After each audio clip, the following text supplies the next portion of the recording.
علی نے اپنے دوستوں کے ساتھ کھیلنے جانا تھا، لیکن وہ لیٹ ہو گیا۔ اس کے دوستوں نے اس کا تھوڑی دیر تو انتظار کیا، لیکن جب وہ نہیں آیا تو پھر انہوں نے کھیلنا شروع کر دیا۔ علی جب گراؤنڈ میں پہنچا تو اس کے دوست کھیل کے فارغ ہو گئے تھے اور اب وہ لوگ گھر جا رہے تھے۔ دراصل علی اپنا کوئی بھی کام وقت پر نہیں کرتا تھا، نہ ہی اسکول کے لیے وقت پر اٹھتا۔ اس کی امی اس کو بہت مشکل سے اسکول کے لیے اٹھاتی۔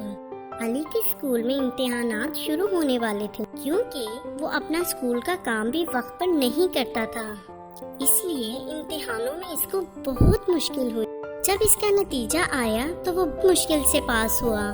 اپنے نتیجے کو دیکھ کر وہ بہت اداس ہوا۔ اس کی امی اس کے پاس آئیں اور کہا، بیٹا آپ اپنا اسکول کا کام روز کی روز نہیں کرتے تھے، اسی لیے جب امتحانوں میں آپ نے وہ پڑھا تو وہ آپ کو یاد نہیں ہوا۔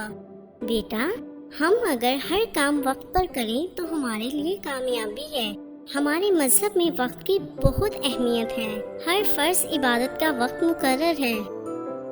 ہر نماز اپنے وقت پر ہوتی ہے۔ رمضان اپنے مقررہ وقت پر آتا ہے، اور حج بھی سال میں ایک بار اپنے وقت پر ہی آتا ہے۔ اگر ہم یہ عبادتیں وقت پر نہ کریں تو ان کا ہمیں اجر نہیں ملتا۔ بیٹا اس طرح ہمیں اپنے روزمرہ کے کام وقت پر کرنے چاہیے۔ علی نے جب وقت کی قدر جانی تو وہ اپنے سارے کام وقت پر کرتا تھا، اور اس بار جب اس کا سالانہ امتحان کا نتیجہ آیا تو وہ بہت اچھے نمبروں سے کامیاب ہوا تھا۔ دیکھا بچوں، علی نے وقت کی قدر جانی اور کامیاب ہو گیا۔ آپ بھی وقت کی قدر جانو اور اپنی زندگی کو کامیاب بناؤ۔